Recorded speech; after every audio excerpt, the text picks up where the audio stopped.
আসসালামু আলাইকুম। কেমন আছেন সবাই? আশা করি যে যেখান থেকে ভিডিওটি দেখছেন সবাই ভালো আছেন, সুস্থ আছেন। চলে আসলাম নতুন একটি ভিডিওতে। তো এই তো আমি এখানে আজকে রান্না করব বুটের ডাল দিয়ে গরুর মাংস। আমার মন হুটহাট করে যখন যেটা ইচ্ছা করে ওটাই করি আরকি। তো এই তো আমি এখানে বুটের ডালটা আগের দিন রাত্রে ভিজিয়ে রেখেছিলাম। ভিজিয়ে রাখলে সুন্দর একটা সিদ্ধ হয় সুন্দর করে। তো যাই হোক এখানে আমি কাঁচামরিচটা বেটে নিয়েছি। সব মশলা দিয়ে দিচ্ছি। গরুর মাংসটা কিন্তু অনেকে ছোট ছোট করে কেটে দিলেও কিন্তু ভালো হয়। বেশিরভাগ সময় অনেক অনুষ্ঠানে, বিশেষ করে বিয়ে অনুষ্ঠানে কিংবা মানে বিভিন্ন অনুষ্ঠান হয় না, ওইসব অনুষ্ঠানে কিন্তু এই ডালটা আর এই গরুর মাংস বলতে কি ওইটা গরুর হচ্ছে গিয়ে কলিজা, তেল এগুলো দিয়ে মূলত এই ডালটা রান্না করে, খুবই টেস্ট হয়। তো আমিও কিন্তু এরকমভাবে আজকে গরুর মাংসটা দিয়ে রান্না করছি।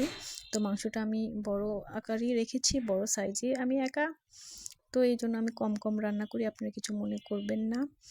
এই তো রান্না করছি, দেখতে থাকেন, ভালো লাগবে। ভিডিওটির কোনো অংশ আপনাদের যদি একটু ভালো লেগে থাকে তাহলে অবশ্যই আমাকে পাশে থাকবেন, আমার পাশে থাকবেন, আমার চ্যানেলকে সাবস্ক্রাইব করে দেবেন, লাইক কমেন্ট শেয়ার করবেন।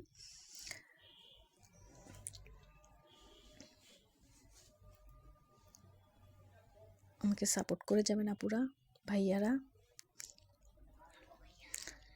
কারণ আপনাদের একটি লাইকই আমার ভিডিওটাকে অনেক মানুষের কাছে পৌঁছে দিতে পারে এবং আপনাদের সুন্দর একটি কমেন্টের মাধ্যমে আমি আরেকটা নতুন ভিডিও করার উৎসাহ পাই। তো যাই হোক, এই তো আমি সুন্দর করে এটা কষিয়ে নিয়ে তারপর আমি প্রেসারে দিয়ে দিলাম, মানে প্রেসারেই আমি কষিয়ে নিয়েছি, এরকম করি। তো আমি এখানে মানে 3-4টা শীষ দেওয়াবো, তারপর আমি এটাকে আবার তেলে দিব।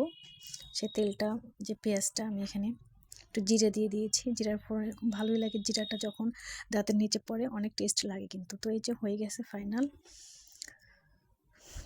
অনেক টেস্টি হয়েছিল, কিন্তু আপনারা চাইলে খেতে পারেন এরকম করে, খুবই ভালো লাগছে, মজা হয়েছিল অনেক।